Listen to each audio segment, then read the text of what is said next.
அஸ்ஸலாமு அலைக்கும் வரஹ்மத்துல்லாஹி தஆலா வபரகாத்து.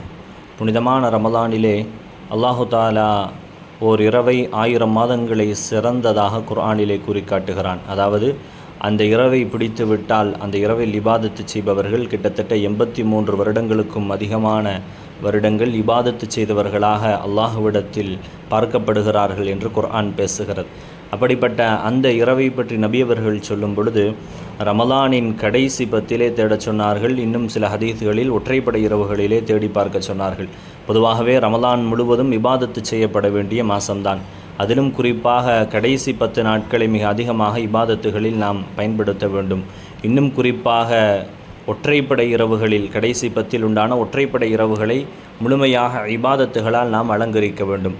அப்படி அலங்கரிக்கக்கூடிய நாம், குறிப்பாக அஹ்லுஸ் சுன்னத்தி வல் ஜமாஅத்தைச் சேர்ந்த நாம், பிறை 27 ஏன் விமர்சையாக இபாதத்துகளை கொண்டு அந்த நாளை நாம் உயிர்ப்பிக்கிறோம் என்று பார்த்தால் சஹீஹான ஹதீஸுகள் தெளிவாகவே இருக்கிறது. பொதுவாகவே ஒற்றைப்படை இரவுகளை கண்ணியப்படுத்தக்கூடிய நாம் குறிப்பாக 27 கண்ணியப்படுத்துவதற்கான காரணங்கள் கண்மணி நாயகம் ஸல்லல்லாஹு அலைஹி வஸல்லம் அவர்களின் தெளிவான சஹீஹான ஹதீஸுகள் இருப்பதின் காரணமாக.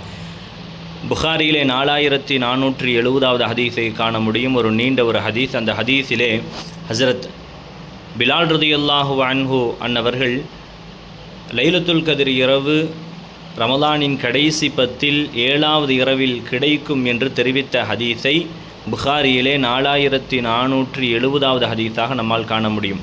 அந்த ஹதீஸிலே காண கிடைக்கும் கண்மணி நாயகம் ஸல்லல்லாஹு அலைஹி வஸல்லம் அன்னவர்களிடத்திலிருந்து அந்த நாளை ஹஸரத் பிலால் ரலியல்லாஹு அன்ஹு அறிந்து சொல்லி காட்டியதாக ஹதீஸுகள் நமக்கு தெளிவாகவே எடுத்து காட்டுகிறது.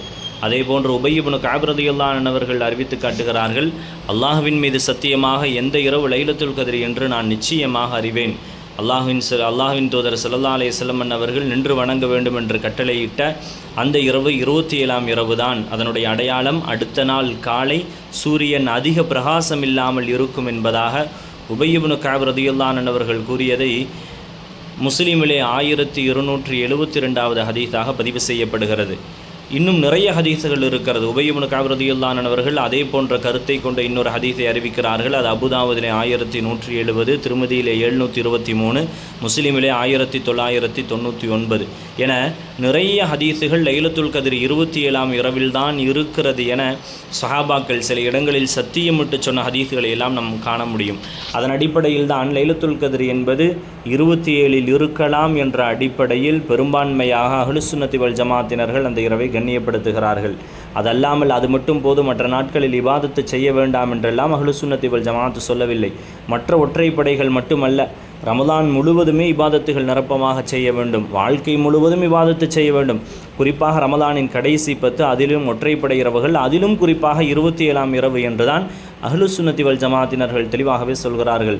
ஹதீஸ்களிலே காண முடியும், நாயகம் ஸல்லல்லாஹு அலைஹி வஸல்லம் அவர்கள் சஹருடைய நேரம் தப்பிவிடுமோ என்று எண்ணும் அளவிற்கு 27ஆம் இரவிலே இபாதத்துகளை நிரப்பமாக செய்திருக்கிறார்கள் என்று ஹதீஸிலே காண கிடைக்கிறது.